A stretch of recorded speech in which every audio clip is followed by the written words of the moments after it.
네, 아주 짧게 요약했습니다. 이게 긴 뉴스타파 뉴스인데요.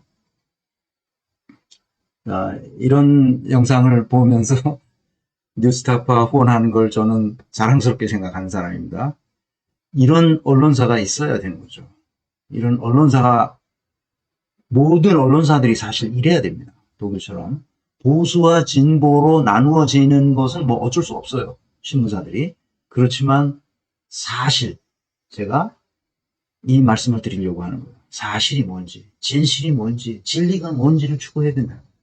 분석적 사고로 역량을 진단할 때 그 사람이 진짜 진실에 기반하여 무엇인가를 하느냐 하는 것을 첫 번째로 시작점으로 시작하는 거거든요. 시작점이 바로 그거거든요.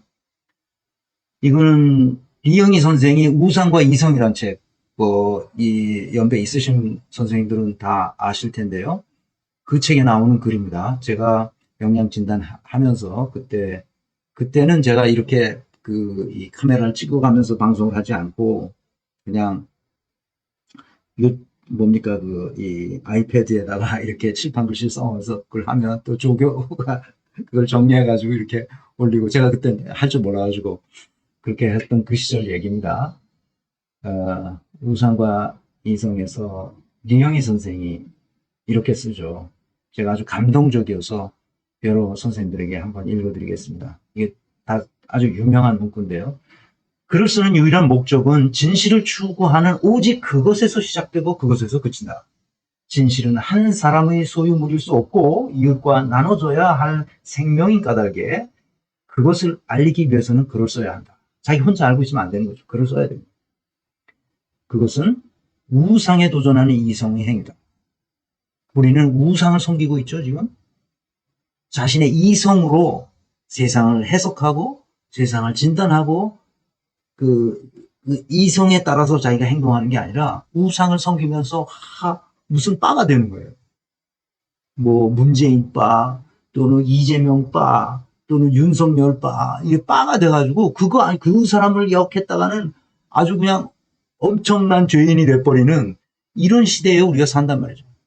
더군다나 JMS에 빠지고 신천지에 빠지고 통일교에 빠지고 이런 이단 사이비 종교에 빠지는 이런 사람들, 그리고 목사들도 스스로, 자기 개신교 목사들도 스스로 사이비로 빠져버리는, 우상을 섬기고 마는 이런 일이 비일비재하게 드러난단 말이죠. 그것은 우상에 도전하는 이상의 행위다. 뭐가? 진리를 추구하는 것. 그래서 꼭 글을 써서 이것을 다른 사람에게 알리고자 하는 생각, 이것이 얼마나 중요한가, 그것을 지금 이영희 선생이 뼈저리게 느끼고 있는 거죠. 그것은 언제나 어디서나 고통을 무릅써야 했다. 우상에 도전하는 이성의 행위는 언제나 어디서나 고통을 무릅써야 했다. 지금까지도 그렇고 영원히 그러하리라 생각한다. 그러나 그 괴로움 없이 인간의 해방과 발전, 사회의 진보는 있을 수 없다. 놀랍죠. 우상에 도전하는 이성적 행위. 여기서 말하는 이성적 행위라는 건 제가 강의에서 누차 얘기했던 합리적 사고, 비판적 사고, 추론적 사고를 통해서 서로 소통하고 그래서 합의를 만들어가는 행위.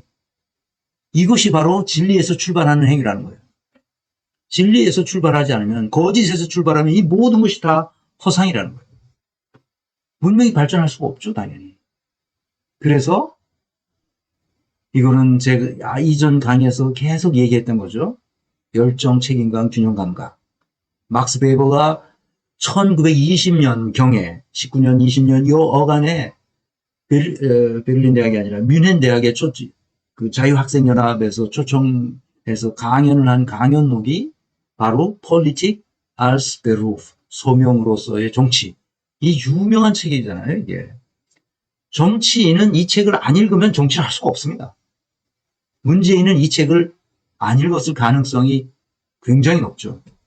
이 책을 읽었다면 그런 행동을 할 수가 없어요. 첫째, 열정. 라이덴샤프트를 열정이라고 번역했는데 라이덴이라는 고뇌한다는 거예요. 역사의식과 시대정신으로 고뇌하는 그런 열정이 있어야 된다는 거예요. 고뇌가 없잖아.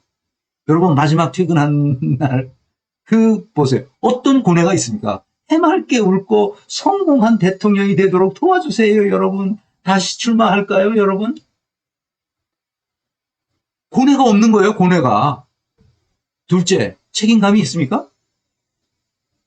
자기가 한 일에 대한 책임감이 없어요. 더 중요한 거는 뭐냐? 균형 감각이 없다는 거예요.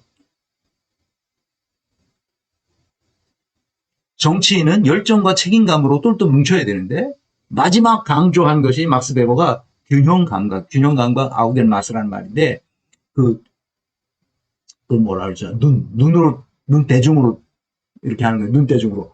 이게 이거 한 1m 되나 이거? 이렇게 하는 그거를 아우겐마스라 하는데 그거를 정치학자들이 전부 다 균형 감각으로 번역했어요. 그래서 이거 아우겐마스인데 왜 균형 감각으로 번역했을까? 내가 몇 번을 읽었어요. 왜 그렇게 정치학자들이 번역했는지를 이해했어요. 뭐냐? 균형 감각이란 말이야. 거리감을 상실하면 안 된다는 뜻이에요. 거리감. 거기 독일어 원문에는 거리감을 뭐라 해요? distance losigkeit라고 해요. 거리감 상실. distance 영어로. distance 놓치는 거예요. lose the distance. 거리를 놓치는 거예요. 거리를 잃어버리는 거예요. 거리감을 상실하는 것이 뭐라고 그랬냐면 막스 베버는 그것을 죄악이라고 그랬어요. 죄악. 거리감을 상실하는 것이 바로 죄악이라고. 놀랍죠. 문재인이 거리감을 상실했다는 거예요. 왜? 나는 알거든. 누구하고 알아. 이전부터 몇 번 만나서 어떻게든 알거든. 홍석현이도 알고 윤석열은 가서 점핑 위드 러브에서 점핑도 하고 사진들 찍히고 김건희는 나이 많은 사람 무조건 오빠 아닙니까?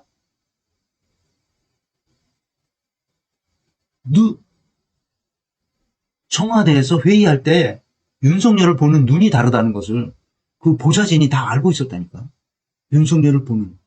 근데 이 거짓말을 다 없었던 걸로 치고 검찰총장이 안 칩니다.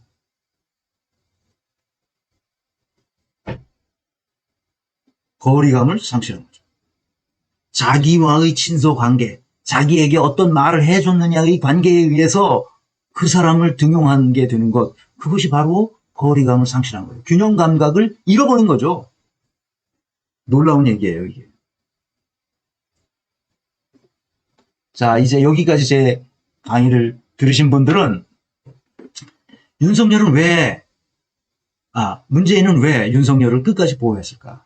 첫째, 문재인의 인쇄 조직에 대한 무지와 무능함 때문에. 둘째, 참모 또는 비선의 조언 때문에. 셋째, 이 두 가지의 조합 때문에. 넷째, 임명한 후에는 해임할 방법이 없어서. 다섯째, 검찰을 개혁할 생각이 없었어. 뭡니까? 여러분, 이 5가지 중에 뭡니까? 한번 생각해 봅시다.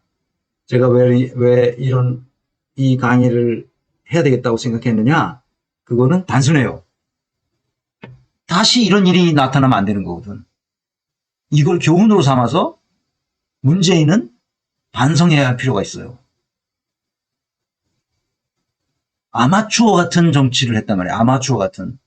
대통령이 되는 사람이 어떻게 아마추어스럽게 행동을 했냔 말이지. 아마추어 같은 내가 보기에도 이상한 행동인데 그거는. 윤석열을 그냥 붙들어 두고 있는 것은 윤석열을 어떻게든지 잘라냈어야지.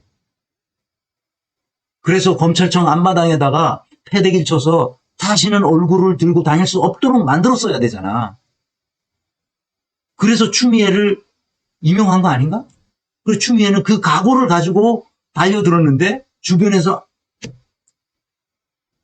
도와주질 않은 거야. 한 사람도 도와주는 사람이 없었어. 자, 윤석열과 문재인 이 두 사람이 서로 나라를 이 지경으로 만들었다는 거지. 문재인에게 역할을 준 사람이 누구야? 홍석현, 이낙연, 노영민 이런 사람들이지. 윤석열은 우리가 다 잘 알아. 더 이상 얘기할 게 없어요. 근데 왜 홍석현이 지금까지 말 안 하던 홍석현이 나왔느냐? 홍석현과 문재인의 관계를 이해해야 돼요.